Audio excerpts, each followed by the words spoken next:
Hey, Cam. Yes, Don. Do you ever think about how crammed your trailer is when you go race? Dude, all the time. Race cars, golf carts, jets, Power Wheels, and all of his toys, his little dirt bikes, his Strider bikes, all that stuff. I'm crammed. But I'm sure everybody in motorsports is feeling the same way. Well, now our audience has someone to call. They need to call Lance at lbtrailers.com. Lance is carrying over 70 motorsports haulers in stock, options from top to bottom. We always talk about looking the part in motorsports, traveling up and down the road and at the track. Now you can look the part with LB Trailer Sales. Go to online to lbtrailers.com or stop by Facebook at LB Trailer Sales. You have a friend in the trailer business, and make sure to tell them that Racers and Rental Cars sing. Let's put it up for the weekend warriors. It's the Racers and Rental Cars podcast with your hosts, Top Fuel Cam, Cameron Foray, and his co-host, Mr. Top Sportsman, Don O'Neill. Keep on till they can't ignore you. Let's put it up for the weekend warriors.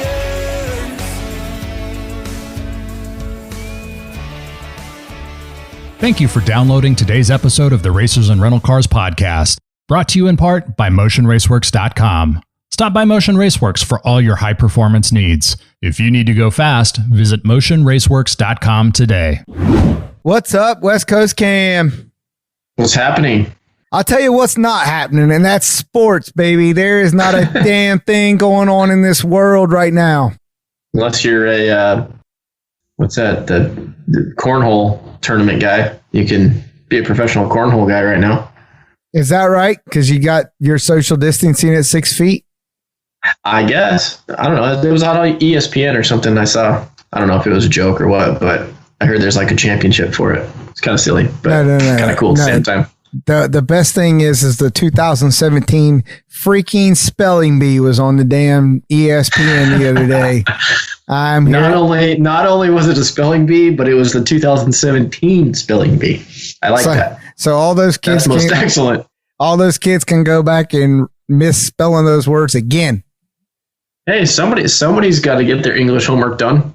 Watch the spelling bee on ESPN. Dude, I'll have to assign that to my students. I mean, I would like to tell everybody that with my military background that this whole, shelter in place thing's not bothering me. Dude, I'm not in the military anymore. I am ready. I am so freaking ready that I am getting ready to travel to one of the nation's hottest spots for the coronavirus this week. I'm going to drive through it, yell and scream. I might even roll my windows down and yell at people when I drive through it. I hope you put on like some sort of hazmat suit and a Racers and Rental Cars sticker on your back or something, and hopefully you'll get on the news. Dude, I'm going to climb up in the overhang loft, and I'm going to dig out my nuclear biological chemical mask, and I'm going to put that mug on with the charcoal filter that's supposed to save my life for all NBC attacks, and I'm going to drive my tail right on through there.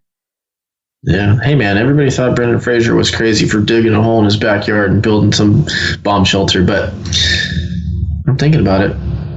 Dude, you live in Huntington Beach. You dig 6 inches, you're in the ocean. Yes, this is also true. Huh? This is also true. I'm just saying. So, hey, let me go on and get all of this out of the way right now. First freaking 7 minutes of the podcast. Again, if anybody tuned in last week and we had this discussion and everybody was keyed up and understands my frustration at the fact that you have absolutely nothing freaking better to do when it comes to taking care of our podcast program than you sitting in your garage taking Instagram photos of you putting a freaking puzzle together. Hey man, it's a good puzzle. Just saying. Hey, and I did get a really good guest today, so there. Folks, that's what you get. Folks, I want you to understand, if you've listened to all 70 episodes, Cam is actually using the phrase, I got the guest. Okay? And you can go back through all 70 episodes, and I promise you that on one hand, you can be a one-handed person, and that is how many times you're going to hear him say, I got the guest. There's no I in team, big dog. No, but there's a whole lot of me in that bitch, let me tell you. There is. There is. Well, okay, you old bag of bones. Who did you go and dig up for this week? I went and I went and dug deep on the interwebs of social media, and in the since we're keeping up with the iRacing department, I thought it would be really cool to have the world famous Mark Rebilas, who is a world renowned photographer in his own right and motorsports photographer, but also like pretty much anything when it comes to NFL, NASCAR, drag racing, all that stuff. I honestly don't know how he goes to all the events. We're gonna have to ask him here in a minute because I travel a lot, and I'm pretty sure this guy owns Southwest by now. So let's ring him up. Well, hey, you shortchanged him a little bit. He's a storm chaser, dude. Oh, yes, he is also a storm chaser, and also one of the most interesting people on social media to be friends with on Facebook. Oh, I mean, his whole deal is totally, you could call him Mr. Conspiracy. You get him and Brett Kepner going, and they can overturn the freaking apple cart on social media. Listen to him chuckling. What's going on, Mark? What's up, boys? How you guys doing? Still breathing. If I was any better, it'd only upset my ex-wife. Good to hear. So how are you doing over there, buddy?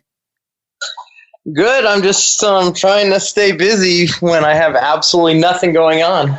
He's trying to stay hydrated after his big race he just had. He's kind of famous, so he's got to schedule these appointments for podcasts and interviews and things like that in between his races on his simulator. So we appreciate that. Well, do what I can. Do what you can. Well, Mark, we always let everybody start off with a 30-second elevator pitch and let our listeners know all about you and your background. So I know you've never jumped out of the car, thrown your helmet in the air, and given your resume with the microphone standing in front of your face. So have at it. Mark Rebilas. I was born in New Jersey. It's a dirty little secret I don't like to tell too many people. Spent most of my life in Arizona. Joined the military when I was 21. I was stationed in San Diego, Seattle, and Pensacola, Florida. Got out, and I've been a motorsports and professional sports photographer ever since. That's how I pay my bills.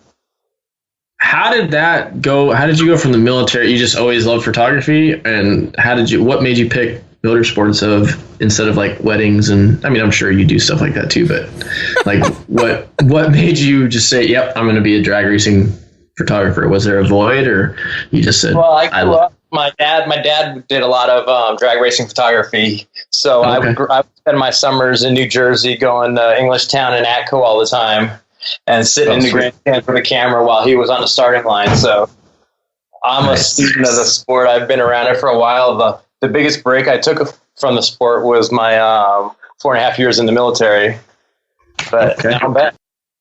Sweet. No wonder why you and Don have so much in common. I'm starting to figure it out now. Well, Mark, tell everybody. So it's funny that you said you joined the military and then you rattled off your 3 duty assignments. Just for all those out there that didn't catch on, Mark was in the Navy. So what did you do in the Navy, Mark? When I went in without a job, so that was called undesignated, and they just assigned you wherever. And I ended up changing oil on airplanes in San Diego. I was nice. in the aviation squadron, so I would change oil, wash the airplanes, and just do all the crap work. But I was fortunate I was able to get out of that within probably 6-8 months of my first duty station, and I got into the photography school. And from there, I just started kicking some ass. Nice. Well, hold on, wait. So where's photojournalism school for the Navy? It's in Fort Meade, Maryland. Okay, so yeah, I thought that was a joint service for all the branches went to Fort Meade. Yep. Okay. Correct. All right. I spent a lot of time there. Damn, you've been all over the map. Yeah, I've definitely seen the country and a lot of the world too. Nice. What's the furthest photography's taken you? I've done the Olympics in China, Olympics in London, World Cup in Brazil. And then when I was in the Navy, we went to Japan, Malaysia. Damn. And that's Australia. Cool. So now, for those that don't know, obviously everybody loves their motorsports photographers at their local track or wherever it may be. But obviously you're not the guy at the racetrack sitting there with a table selling your photos at the track. How does one become a professional photographer? Is it just as hard as trying to drive a professional race car? Yeah, I would actually say it is, because and on some levels it's probably even hard to get into, because with racing you gotta usually bring in some money or something to get involved. With photography, you just buy some crappy camera and you start offering to give track promoters pictures for free, and next thing you know, you're on the starting line because people love it. Go. Hell yeah, absolutely, that's cool. It's like shooting pictures of race cars. It's like taking pictures of girls in bikinis. Yeah, every photographer would like to do it, but because every photographer would like to do it, you can't make money doing it. So it's very hard to make a living in motorsports photography just because so many people are willing to do it for nothing. Right. And I will say, if anybody hasn't seen Mark's photos, they are literally like night and day when it comes to a guy standing on the starting line with a camera versus what he does. I'm not trying to toot his own horn there, but I'm telling you, like his pictures are phenomenal. Whether it's a burnout shot or whatever, you're just like, wow, like that is sick. Like, and he likes to do different things instead of just your typical 3/4 shot. Right about the Christmas tree that everyone has probably hanging on their wall right now. So, yeah, I try and avoid those shots. With doing it full time now, I would kill myself if I was just having to shoot the same thing race in, race out, because drag racing is already hard enough of a sport to be creative with, because same distance every track, straight line. So it's all about just trying to find any kind of variations at different tracks that offer you a different camera angle that makes for unique looking pictures. Like at Phoenix, they had the bridge until they fucking condemned it this year. That was like the most unique shot in drag racing. It's the only place you could get a true head-on view. And then you got tracks like Bristol. The Big Hill is an awesome place to shoot. So it's all about trying to find different angles, and I'm happy when I'm getting unique stuff that everybody else doesn't get. That's cool. All right, so let's talk about the fact that you brought up all these different locations around the world that you've went to. Now, you are truly a freelance photographer, correct? Yep. Okay, so I have a few contracts with different race teams and sponsors, and I do work for USA Today, but I'm a 1099 person. I don't have benefits, none of that kind of stuff. I have the ability to say no to work if I want to. So that's one of the cool things about working for yourself. Well, now, how does that, let's talk about, all right, well, maybe you answered it then already. So how long have you worked for USA Today?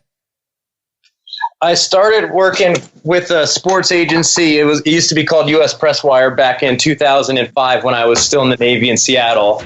But since then, they got bought by USA Today like 5 or 6 years ago. So through both companies, I've been with them for 15 years now. Sweet. Okay, so now, do they pick and shoot? They'll send you and say, hey, Mark, we need a photographer to go to Virginia Beach and shoot a volleyball tournament, and you go yay or nay? It's not really like that, because USA Today, they do have a network of photographers all over the country now. So I have first rights to all the sporting events here in Phoenix. And then when they consider me like an expert in motorsports. So like Daytona 500, Indy 500, NASCAR Championship, they always have me cover those events.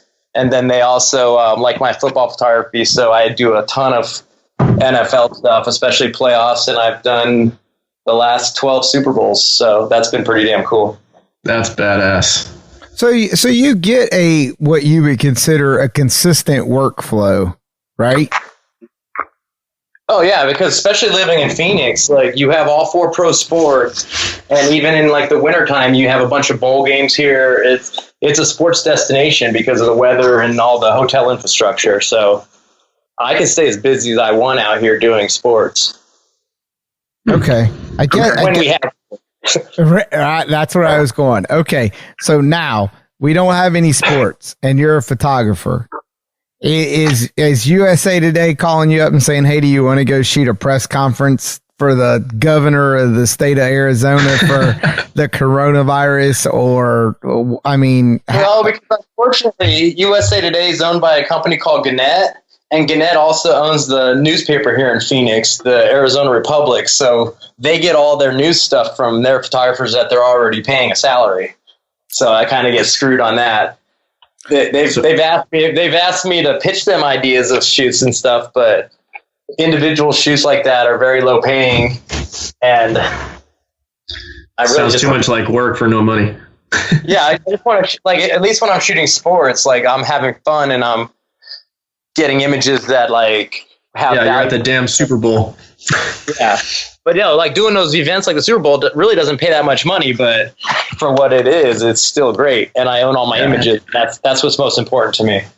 Heck yeah, that's rad. okay, because I mean, I have seen your photos in some pretty interesting publications and locations when you're doing your what do you call them when you do your picture blogs, your best of at the end of every year. Those are always interesting to see where your photos end up at, and they're not always ending up in USA Today. Yeah, I should have. I left out that USA Today also has a Sports Wire service, which basically is all the sporting events that we're shooting for USA Today's company. They go onto the wire, and they have subscribers. Like basically every sports website and magazine subscribes to USA Today, or they're a client. So they'll go on there and they'll find images that they want, download them, and then it's a 50-50 split between the photographer and USA Today. Cool. So yeah, it's all little revenue streams, but websites don't really pay that much for pictures these days because they're changing pictures so many times a day. They'd go broke if they were paying $50 a picture. So it's not a real moneymaker. Like the drag racing is an easy 75% of my income because I have commercial clients out there. So the sport is just for fun. All right, so let's go with that then. Let's talk about drag racing. Give me your 2 favorite tracks to shoot at, and give me your 2 worst tracks to shoot at. I guess we could start with the worst ones, and they may not necessarily be worse. They're just ones I don't go to, and that's Norwalk and Seattle. Like really? I haven't been to Norwalk since 1991, an IHRA race. What? But no, because I do when I do 24 race series, so I got to skip a couple races here and there. So Norwalk's always been one because it's just a pain in the ass. It's away from the airport. Traffic sucks. I hear cell signal sucks, and it's usually super hot. Well, you got them all, buddy. It's a long way from Cleveland. It's not a long way from Cleveland. It's 90 miles from Cleveland Airport. Cell signal does suck. And it is always hot. For those people that have to Uber, like Mark and I, that's a long Uber ride. Okay, Mark, ice cream is $1, my friend. $1. Dude, you can't even go to a strip club for $1 anymore. You can get ice cream for $1 at Norwalk. Ice cream and my stomach don't go together too well, so I gotta keep that short. Oh man! Yeah, I hear you there too. Yeah, I'm allergic to ice cream, Don. So what now? Yeah, well, hey, it's still a pretty cool track to go to. No, they're cool. It is a cool track. It's cool. All right. Well, yeah. So that's the 2 that you don't go to. So what's your 2 favorites? I'm gonna go with Phoenix and Bristol since you brought those up earlier. Phoenix used to be my favorite because of the bridge, but now without the bridge, like I really don't even want to go there anymore. It's a pretty old facility. We'll leave it at that. Yeah.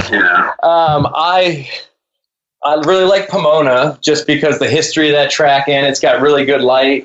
So that's definitely a favorite of mine. I like, just like you, Cameron, I grew up out there. I used to be in the grandstands as a kid for like every Winter Nationals and Finals for several years. And so Pomona's a track that's very special to me. Heck yeah. Trying to think of other tracks that I really like. I actually like Topeka a lot because it's so spread out, and I can just drive my car from the media center to finish line to the staging lanes at the starting line, and then I can sometimes storm chase there. So that's pretty cool. All in the same day. Yeah. All right, well we're gonna get to the storm chasing, but let's talk about NASCAR, and then I want to go into other sporting venues. Let's talk about your favorite NASCAR tracks to shoot at. I'm all about Daytona and Talladega, restrictor plate races. That's my thing. So obviously the big one always happens at those two facilities. And we've seen, and folks, if you have not seen Mark's galleries, you need to, go try to like his page or follow him on Facebook. He has some great posts. So obviously the big one happens at those tracks, but when it comes to the action and amount of action, wouldn't you think that a Bristol or a Richmond would provide you just as much great photo ops as going to Daytona or Talladega, or is there something about the size of the track that restricts you on the photo opportunities? It's honestly like the smaller tracks like Bristol and Richmond. I've shot races at both of those tracks as well. It's just like, it's a different kind of crash. You're not going to get one of those crazy crashes that everybody's talking about for the next month.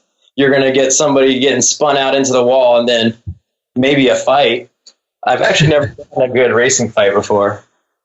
But yeah, NASCAR, usually those two tracks for NASCAR. Glad to hear that.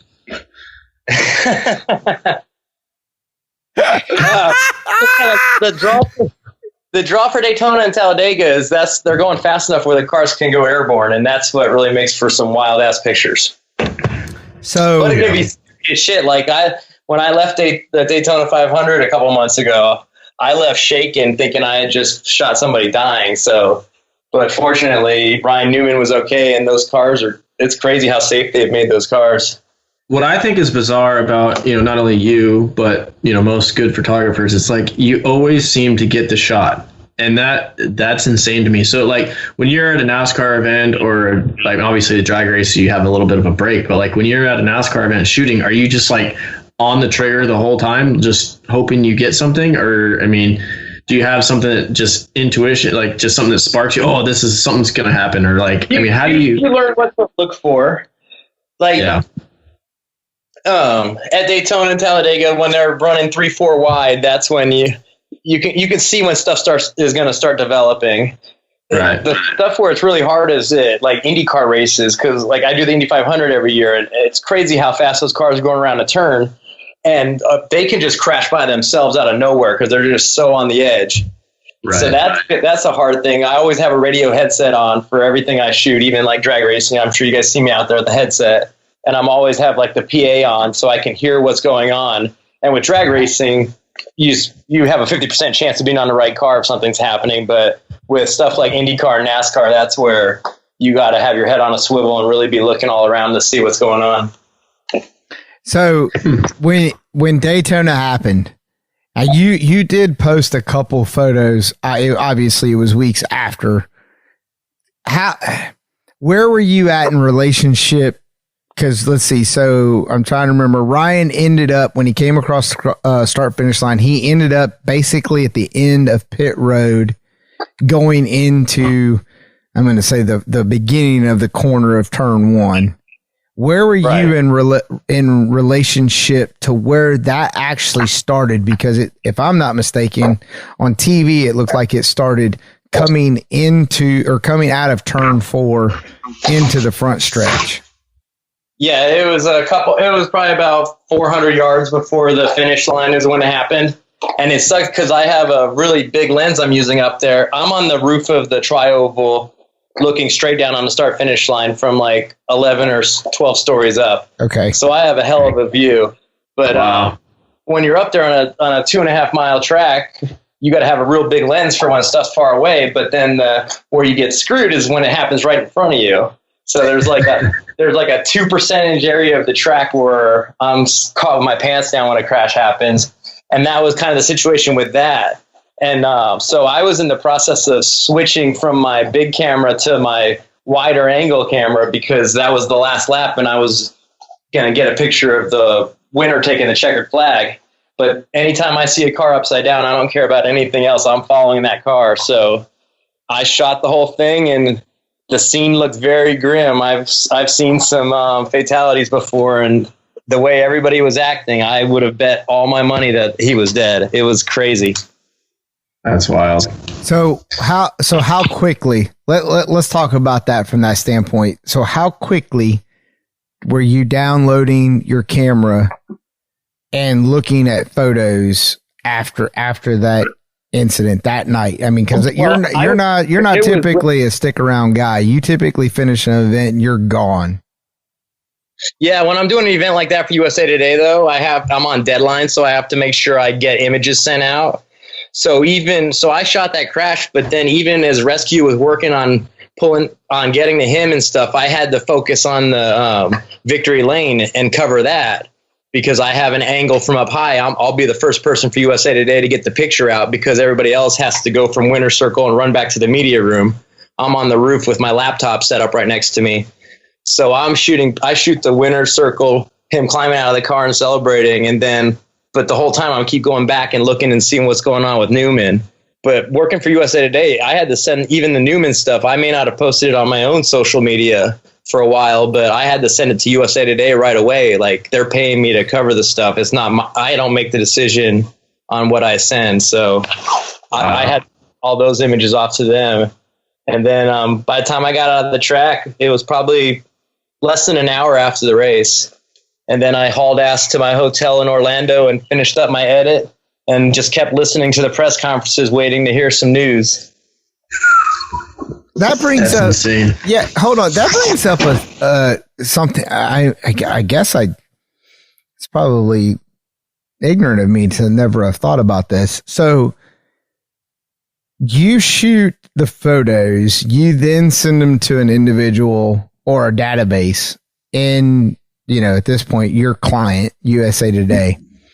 At what point does that responsibility of posting those or using those photos, who does that decision-making process fall under? Is that a relationship between NASCAR communications and USA Today communications? Or, can you elaborate on that? Well, the organizations, they can't tell you not to publish something.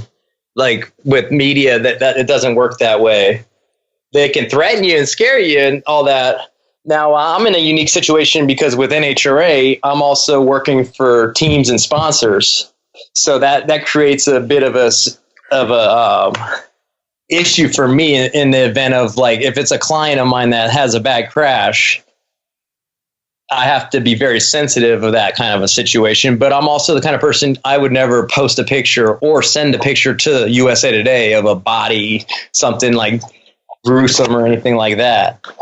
It's a very touchy situation, and I'm glad that in my 10 years of doing NHRA full time now that I've only had like one situation like that. Okay, well, do tell. I like how you keep opening up the boxes for me here. I don't even have to refer to my notepad over here for the questions I had. Let's go. Tell me what the worst crash that you photoed for NHRA.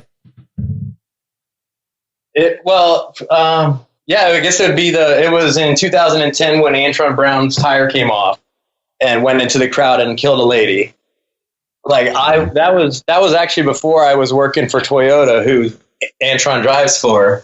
But like within 10 minutes of that crash, I was down on the bridge. NHRA media person was down trying to take my memory card, and I told them no. And so I showed them what I had, and they saw that I didn't have anything that was like gruesome, and that was that. But wow, that's crazy. When I'm working for a news organization, though, like racing people like NHRA and stuff, like they'd like to only show the good stuff, but that's just not how news works. You got to take the bad and the good. That's why I wanted to have Mark on, because isn't it crazy to like to think that this is the other side of it, right? So there's always somebody trying to cover everything up and everything's cool, it's fine, blah, blah, blah. But like guys like Mark, dude, they get to see like all this shit and they have the power kind of to be like, yeah, I'm going to post this, or, you know, I'm going to send this. And it's like, it just happens like that. Like you said, like within 45 minutes of something happening, like it's all over the media like that. That's pretty cool. Yeah, no, it's a crazy world these days with digital cameras and computers, how fast you can get stuff out. Okay, so that's your gruesome. What's your most exciting photo that you've taken for NHRA? Most exciting, it would have to be a crash then when you say exciting like that. Well, it's like he's like define exciting. The Terry McMillan explosion and crash at Houston in 2016, that was pretty crazy. There was just a huge, massive fireball, and then it blew out both rear tires, and he crashed into the wall right where I was at. I had to dive into the mud. And then a couple days later, next time I saw him, he came up to me and he's like, dude, I saw you. I saw my car coming at you, and then you dive. No way. He's in the middle of crashing, and he notices me. He's like, hey, Mark. It all slows down. Yeah, no, it's crazy. Like, after being in the military and working on the flight deck of an aircraft carrier, it's hard to replicate that kind of a thrill and high. But doing what I do with NHRA is pretty damn close to that. It's exhilarating. There's a little danger involved, but experience helps, and it's in my blood. That's awesome. Thank you for downloading today's episode of Racers and Rental Cars podcast, brought to you by motionraceworks.com. Stop by motionraceworks.com for all of your high performance needs. If you need to go fast, motionraceworks.com. Hey, Cam.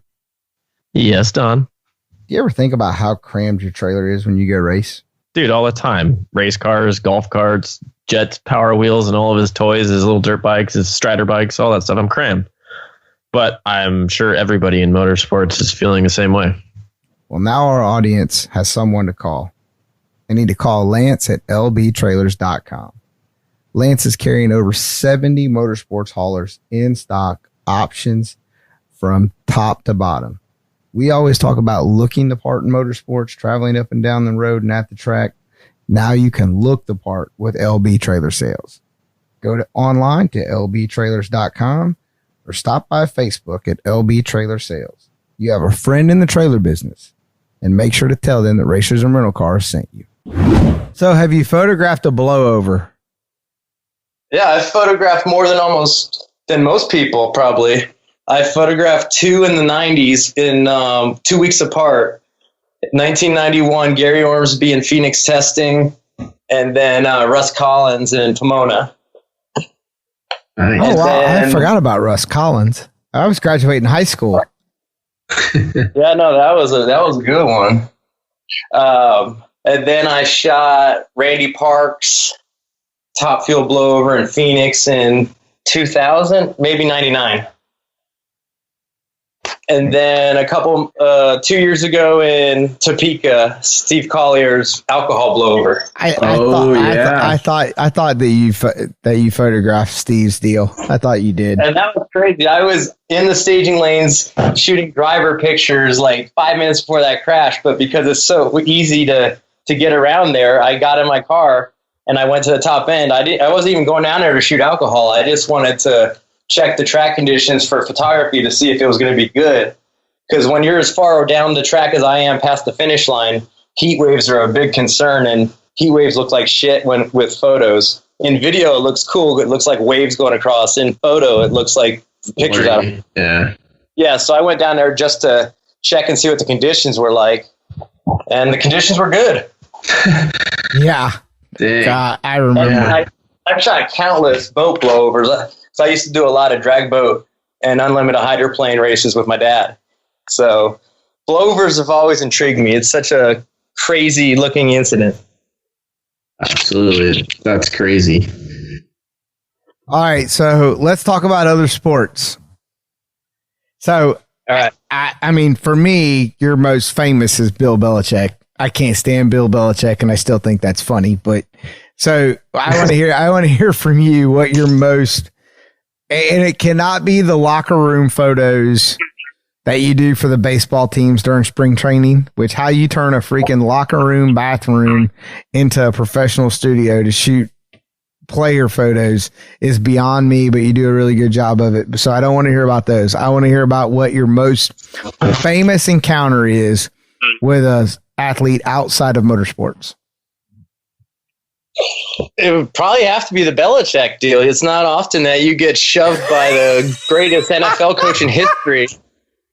The fucking asshole missed the last play of the game because he was chasing after me. Tom Brady's pulling down and he's running after me. Like, it's got to be the first time in NFL history that the winning head coach attacked the photographer. I want to know, does Bill send you a Christmas card each year? No, he has no idea who I am. Oh, God. But I don't know. Maybe he does. He seems to always target me. He doesn't like me. Dude, I have one of those faces, maybe. I don't know. You need to print that photo, autograph it, hugs and kisses Mark, and send it to Bill. I was so worried I was going to get in trouble too, and because like within minutes, every other photographer at the Super Bowl, I know most of them, they're like, "Was that you that just got attacked by Belichick?" And I got some great pictures out of it, that's for sure. Well, that's your famous moment? That's got to be one. That's got to be, yeah. For It's a pretty good one.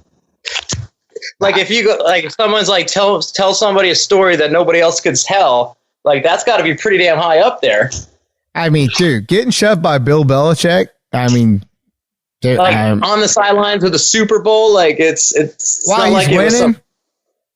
Yeah, he just won the last Super Bowl of his life. We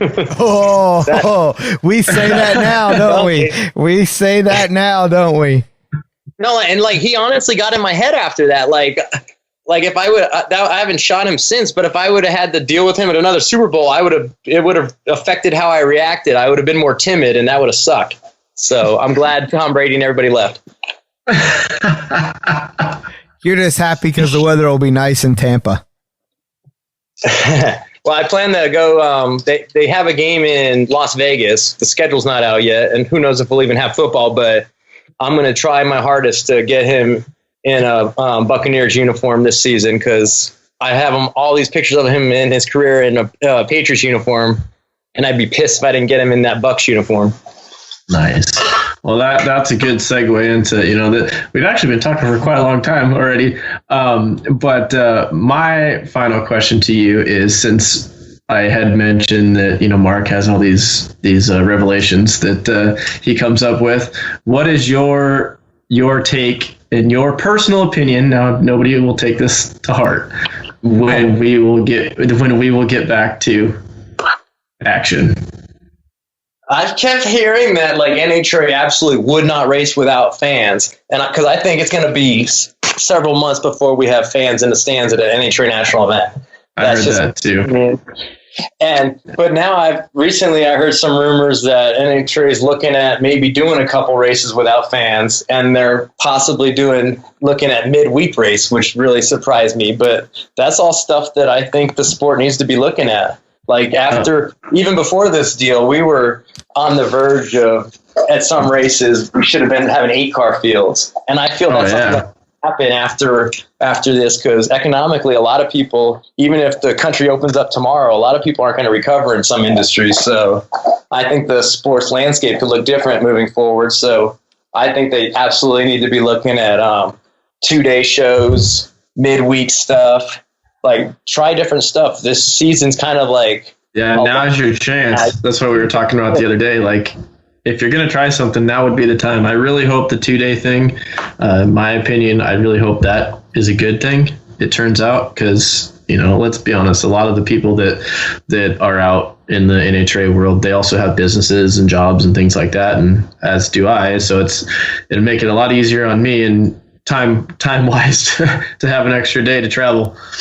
Yeah, and I think the only people that really want races to stay 3 days are the track owners and NHRA, like, because most races they're still making a profit on Fridays. Mm-hmm. But I just think that in this day and age with 16, 17 car fields being the norm, do we really need 4 qualifying sessions? No. I agree. But back to the whole thing, I said since the beginning my prediction was NHRA returning in Brainerd. And that's a long ass way out, but that was if they only race with fans. But without fans, who knows how quick we could be back? Hopefully fast, because I'm not making. I just don't know if they can do it without fans.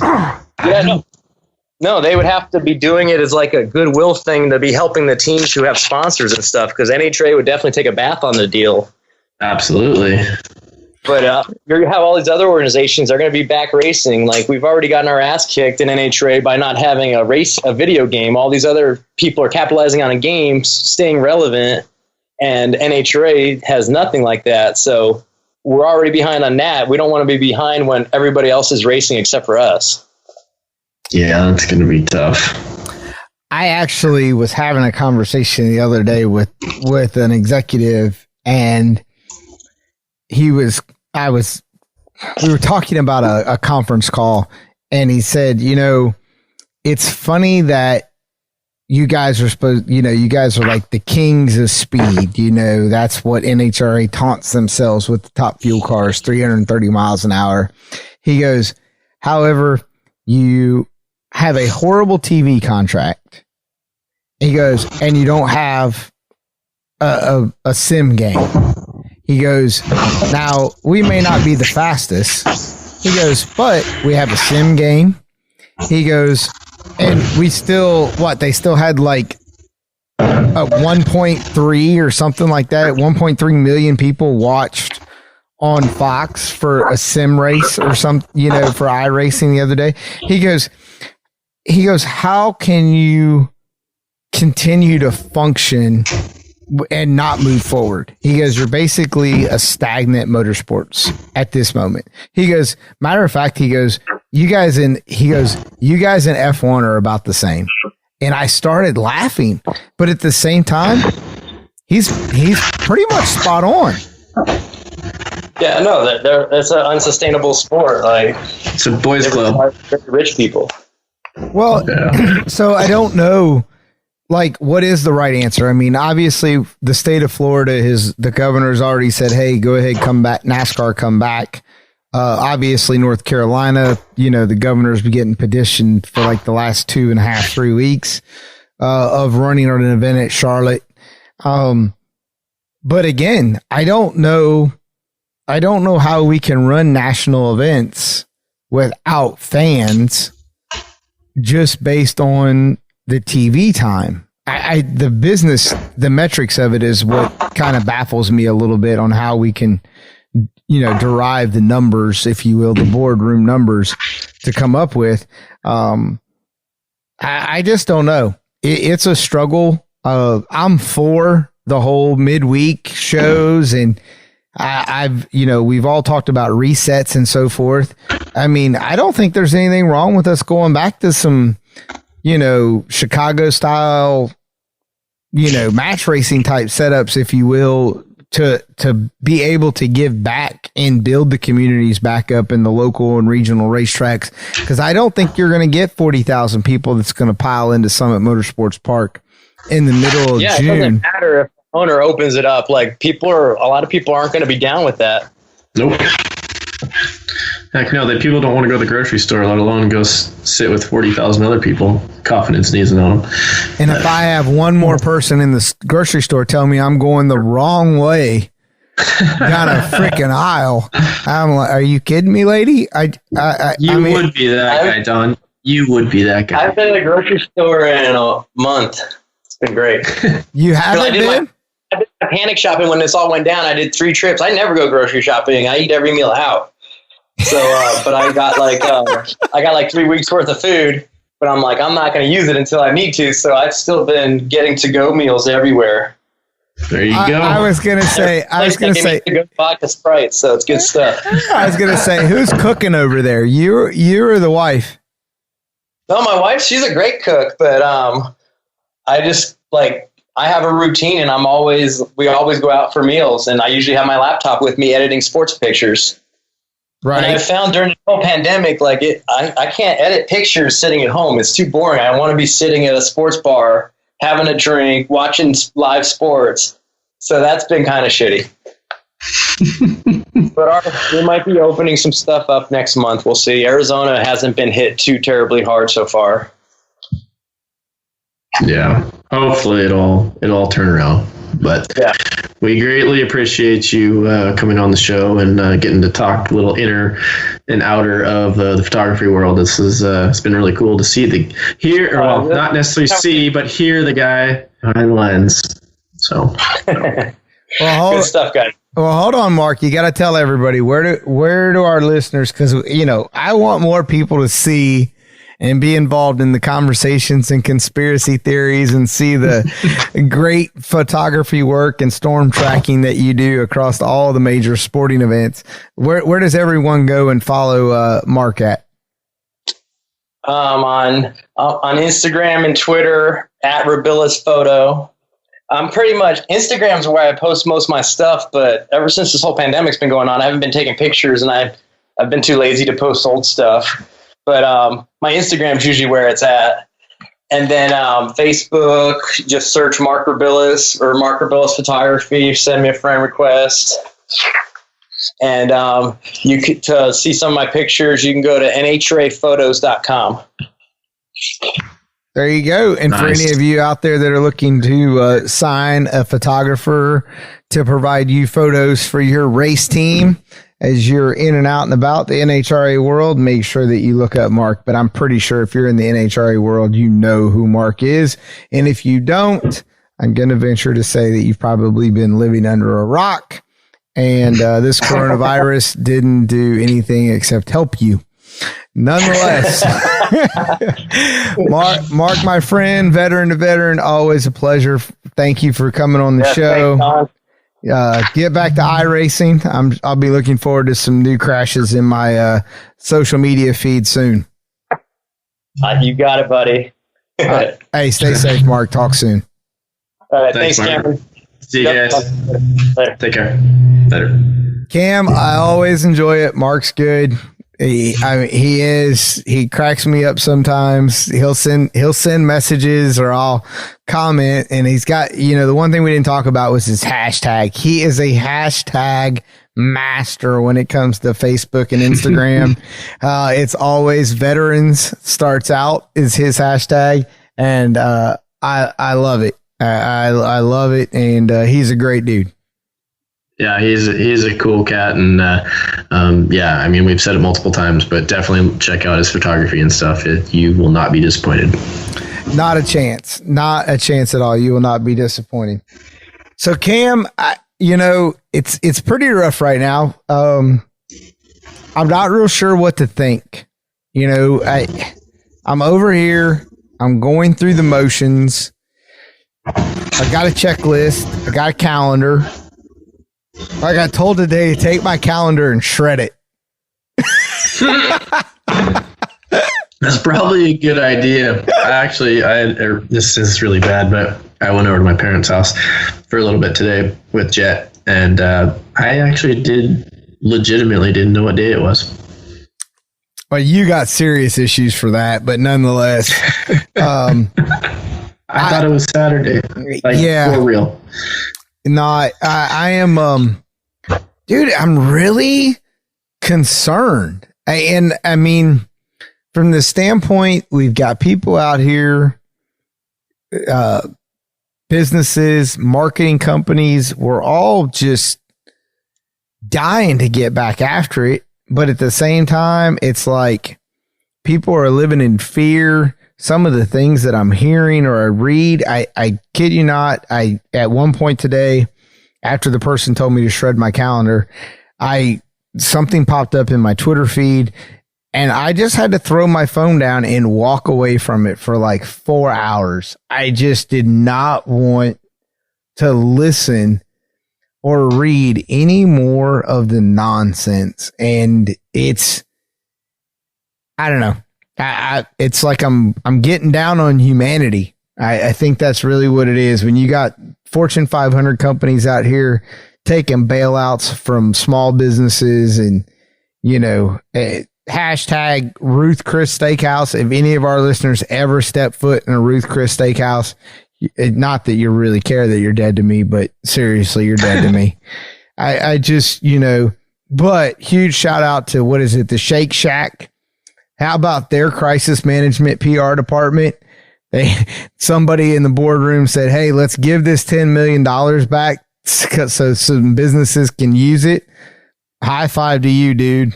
I've never seen a Shake Shack, but I don't know where they're at. I didn't read that, but that was cool. Is that a West Coast thing? What's Shake Shack? What's a Shake Shack? I've never been to one. I've seen them around. I've never been. I can't have dairy, so if it is like a milkshake, I'm not your guy. So before I go down that road on finishing on the Shake Shack, I keep forgetting that you're lactose intolerant. We're going to add that to the checklist. You do puzzles. You're an online auto body teacher, and you're lactose intolerant. Does anybody need any 3 more things to just start throwing red flags on the play? I mean, what in the hell, dude? And you buried a Canuck, for the love of God. I did. Ball 4. Hey, if we are throwing shade, you know who my next guest is going to be on this show that I'm going to recruit? I want to hear this nonsense. Yeah. So you said it a couple times, and I always laugh every time you say it, but I really got a chuckle when you were talking about how you were living in your owner's motorhome. It's like the Taj Mahal. And you always reference JB as your owner. I would like to get JB Straswig on the show so we can discuss what it's like to own Don O'Neill. I really would like to know what it's like to have Don O'Neill. Hey, that's in your, fine. Back pocket. You just remember there, big boy. That's fine. You can call up my owner. That's fine. I just love I call my owner. Well, he owns it. Look, he owns the shit I drive. What the hell? I know. It's just funny. Hey, I don't know what you're talking about. Your wife's your owner, bitch. I don't know what you're talking about. This is also true. But, I'm just curious what it's like to own Don O'Neill. Dude, look. I just want to know. I can promise you this. All right. So when JB's phone goes off and it's my ringtone, I guarantee you that the little hairs on the top of the head, yep, the little hairs on the top of his head go, psh. What now? What the hell's he spending money on now? First text message is no. Regardless, no. It's already queued up. Yeah, it's already queued up. It is, no. What's Don want? No. Not happening. Kind of like having a conversation with your wife. What, Cameron? No. Yeah. Nope. No. Go get a jet. He needs something. Yeah. For sure. Pretty much. All right. Well, dude, what are you doing this week? You're not working on race cars, obviously. Did you even drop your engine off yet? Yep. Yes. Actually, he called me today, and let me back up. He's texted me and said, I thought when you said you could hear a bearing spinning in your engine, I thought you were full of shit. But now, I have to say, I'm impressed. So, and then he called me and I missed his call. So we don't know exactly how bad it is, but he has it taken apart. So we'll see. I'm just waiting on a phone call, but it doesn't sound like it's too bad. So 10-10, baby. Turn it. Yeah. So hopefully it won't be too bad. 10-10, turn if it. we got to put a crank in it, we'll put a crank in it. But problem is that crank's been in there for quite a while. So I got to make a decision. Oh, come on, man. Turning it 10-10. Oh, I'm not worried about doing that. I'm just more so concerned about the fact that the crank's been in there for, I don't know, a lot of runs. All right, so let's do the budget on this. So at the end of the season, your wife's going to realize that 632 is way bigger than a 565. Okay. I know she works in shipping and receiving, but these numbers don't, one's greater than the other. All right. So that whole buying a new crank to put in a 565, dude, that's like having s'mores on a freaking 105 degree day when you need to be drinking a margarita. It just don't make sense. S'more what? Oh no, dude, but this motor, like it's good. I don't want to mess with it. That's right. You don't mess with it. You don't mess with it. Put 1010 and sell it to somebody else. No, I'll keep it. I love that motor. That motor runs good, man. Matt, my buddy that builds it. He's got a good combination in that motor. It runs pretty stout for only being a little 565. I know everybody else goes 890 at 8 million miles an hour now, but the thing goes good. It goes 174. It's not bad for 565. Tell your engine builder, Matt, here's his opportunity to make some more money because Angie wants a motor that goes faster. Yeah, well, what? I'm a teacher, you forget. So you teach auto body online. You do puzzles, and you're lactose intolerant. Be a man. Get a 632 at Cheetos College. I forget. What did you see? Somebody, who was it? They sent me a picture. They were at a truck stop, and there was a Cheetos 18-wheeler. Oh, I did not see that, but that person should totally get a T-shirt. Yeah, I forget who it was, but it was awesome. They're like, there was a cool caption too. Like, for some reason, I'm thinking of you. It was a picture of Chester Cheeto on the side of a it's headed to Huntington Beach. That's right. And the shit part is I can't even really have Cheetos because I'm allergic to cheese. It's bullshit. Dude, seriously, Cheetos does not have real cheese. Do you look at the bag? Again, for our folks keeping score at home, our lactose puzzle playing online auto body teaching at Cheetos College thinks that Cheetos has real cheese. Hey, is that real chickens and chicken of the sea tuna? All right, Jessica Simpson.